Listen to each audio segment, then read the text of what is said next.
Hi there.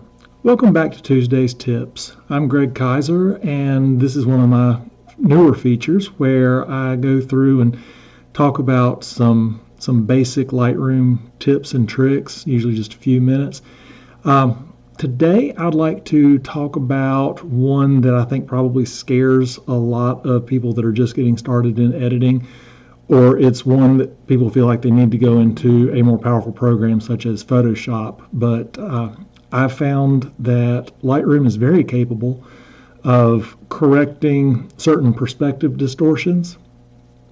This is something that's very applicable for those that do real estate photography, for those that do architectural work, and even for situations like when I'm going out and taking pictures of old barns or maybe just some photo walks in downtown where it's very critical to get verticals and horizontals right. Either you want to really skew the perspective and show that camera position, or you want to minimize that and keep things that are vertical, things that are horizontal. This can be done in camera, but would require a tilt shift lens. Those are not available for everybody. They are a little on the pricey side, and they have a learning curve all on their own. But if you go into it knowing what you're wanting out of the photo, you can actually do a lot of this correction in post. Got two examples here. We're going to get into it. So let's go ahead and go to the screen. And up here you've got my Lightroom. It is set up a little bit different than some because I do have the stack over here on the right customized to what I like to have. This is the order in which I use everything, but the tab that we're going to be talking about today is the Transform tab. Now the edit's already been done on this photo, so we won't be going through any of that, but the Transform tab is one that you can put the final touches on an image, or you can actually go in before you start the edit and correct. Now for this one I was shooting down very low and it was on a kind of a sloped hill. So we ended up with some weird perspective. I was shooting at 26 millimeters, so we've got a little bit of a vertical here that leans to the left. If you could see the vertical here, it would lean into the right. Those are called converging verticals. So I overshot this a little bit, and what I mean is I gave a little bit more room on the edges than I would normally because I knew I would be coming in and doing a little bit of change. So with this tool, you've got these 6 buttons. By default, off is already selected. That means that there's no correction at all. You've got auto, guided, level, vertical, and full, and then there's a range of manual adjustments that you can do to fine-tune things, which we may get into another time, but I want to really just get into what these buttons here do. One of the ones that I very rarely use is full, and the reason for that is that's what it can do to an image. It will stretch it and skew it and do all kinds of weird things, and that's usually not the look that I want. Plus, as you see, we lose a lot of ability as far as a crop because of how it skews the image. So I rarely use full. For a situation like this, where my biggest concern are the vertical lines, again here on the door, I might be tempted to go with vertical. And you see what it does there. Again, we're losing a lot of information here on the side, and to crop this image you would have to bring it in on the side and cut part of that tree, which I did not want to do. And it also kind of makes the barn look a little narrow. It shrunk it. So vertical is not really going to work here. Maybe we could go with level. Okay, level's not bad. We still have a little bit of a converging vertical here, but it's a very, very subtle change. It just rotates it a little bit. Now I do shoot with a spirit level on top of the camera, so I know that the camera was horizontal and level, but it's sensing this ridge here as part of what is level. So it's altering it just a little bit and rotating it. And that's not a bad thing. It takes care of this vertical. This one's not as important because it's over on the side and we don't lose anything around the edges. I'm going to save guided for the next picture, but this is what I started off with, everything off, and what I ended up going with was auto. And as you see, it kind of dropped the image down a little bit. It corrected the verticals and rotated it a little bit and did not take a whole lot from the sides. So that was very important for me because it kept the composition that I wanted intact because I didn't want to lose too much. I overshot it a little bit on purpose, but I didn't expect to take a whole lot of pixels out. So as with all these tabs, you've got the little eyeball here, and you can click that and you can just toggle back and forth between the corrections and decide if that's what you like. For me, auto worked very well for this image, so I was happy with that, and that's what I ended up going with. This next image is a little bit more complex. This is as shot, but with an edit on there, but I haven't done any transform. But as you see, we're looking at some of the same issues with the converging verticals. We've got this beam right here that's definitely coming into the right.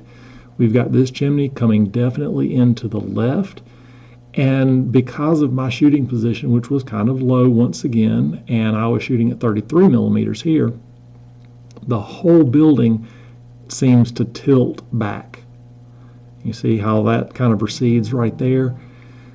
The trees aren't bad, but they definitely are coming in also. So I overshot this one, meaning I made sure I had extra room around the image because I knew I was going to be doing some transform here. So again, we go through and let's just see what full does. And that's why I don't like to use it. But verticals are all vertical. Everything is kind of stretched out a little bit to take the perspective out. It's a little too much for my taste, but I lose all ability to make a good crop. I'd be throwing way too many pixels away. So full is not an option for me. Turn that off. Vertical, because my main concern are these vertical aspects of it. Okay, that's not bad, but it's kind of starting to lean on this post. And if you notice, the chimney here is leaning out to the right, so it's overcorrecting. And this happens when you have a lot of vertical lines because Lightroom is going to kind of take, I think, an algorithmic average from everything and it adjusts the pictures accordingly. So that one is overcorrected for my tastes. Turn that back off. That's as shot. Let's see what happens with level. Okay, it made things look more level as far as the horizontal aspects, but that chimney is now about to fall in on the left. This is still moving into the right. This looks like it's still laying over into the house, so level's not going to work. Let's see what auto does, because auto worked really well on the last one. That's not bad, but we still have some converging verticals here. This is still leaning back. So what's left to do? Well, there's one we haven't talked about, and that's the guided option. Now, I like this one because when you click that, let's see, let me delete these. This is what I had done, and I'm just going to delete these. Okay, so with guided, when you select that, there is a little grid right here, and you see it's titled Guided Upright Tool. And when we come in on the screen, you'll notice you've got the little bullseye across and then a loop view of the image. So what we need to do here is establish what we want to be vertical. And instead of doing something that's close to the center, I recommend that you come out to the furthest verticals that you've got. In this situation, it's going to be the chimney. So you do a left click on your mouse and then start dragging up, and you see how this line is. That is your vertical line. So go over on the loop view here, find the edge, and that's going to be somewhere right in here. It's stonework, so I'm going to take the average and kind of move it in just a little bit. And that looks like it's about along the line that I want to be level. Nothing changes yet, but look, we still have this little plus bullseye. So we're going to go over to the other furthest line that we want, right there on the edge of that beam, and we're going to come up and get the other edge. And look, as if magic, it's going to make these two things vertical, which means it's going to stretch the pixels up here, and it may do a little compression down here, but essentially we've got all these verticals that are now lined up. Now, if there was an area that you wanted to make sure was horizontal, say you're doing architecture work and you've got something that you know is horizontal, you can add a third. Now, this is probably going to mess it up because this does not necessarily need to be horizontal, but you can do this third line,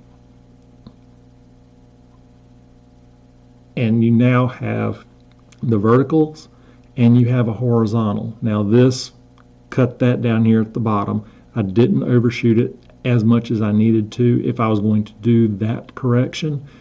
That was not my intention. I just wanted to get the verticals. But you see what is available to you here, and then you just put that tool back there and do the eyeball. That's what we started with. You see how the chimney on the left-hand side is kind of leaning into the house, of course, the verticals we've been talking about. Now it's all fixed. This is something that a tilt-shift lens would do because it changes that front element's relationship to the sensor, or in case of film, the frame of film. But this is something that you can do in software. The negative is you are going to lose some pixels. Obviously, a lot of pixels if you go with the full, but if you stay reasonable with it, you're not going to lose too terribly many. You're not going to change the resolution, and I think that it adds to the image. And we'll go back with what I had actually done with it and had just enough room down here at the bottom to make that work. And I think that that image turned out really well, considering the shooting position that I had to be in order to capture what I wanted and the different placement of the elements. I was able to come in to Lightroom and take care of that. So I just want to kind of reiterate the point that especially when you're shooting with wider angle lenses, you tend to get some perspective distortion, and you have a choice. You can either embrace that perspective distortion and use it to your advantage, make it a more dynamic photograph and more interesting, or you can dial it back and correct for it in post. So these are things that you just need to keep in mind. The main thing is shoot it with the intention of how you want to edit it. So that's it for today's tips, for Tuesday's tips. I hope to see you again next week. And don't forget, I do offer mentorships, both virtual and one-on-one in person. So let me know if you are interested in doing any mentorships with me. All the links are going to be in the description. So thank you for joining me, and we'll see you again next week.